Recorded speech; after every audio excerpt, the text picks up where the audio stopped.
चर्चा होईल आणि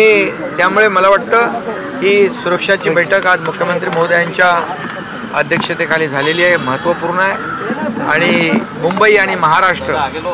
कोणत्याही परिस्थितीमध्ये सुरक्षित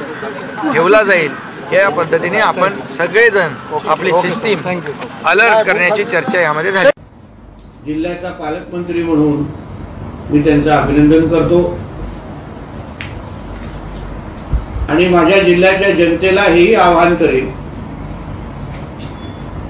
की केंद्र सरकारकडून जे जे आव्हानं आपल्या सगळ्यांना केले जात आहेत, मॉक ड्रिल असो किंवा अन्य जे आव्हान आहेत, जे अधिकृत मार्गाने आपल्याकडे येत असतील, सरकारच्या माध्यमातून जे काही येत असतील, त्या प्रत्येक गोष्टीचं पालन हे नागरिक म्हणून आपण सगळ्या जणांनी करायला हवं।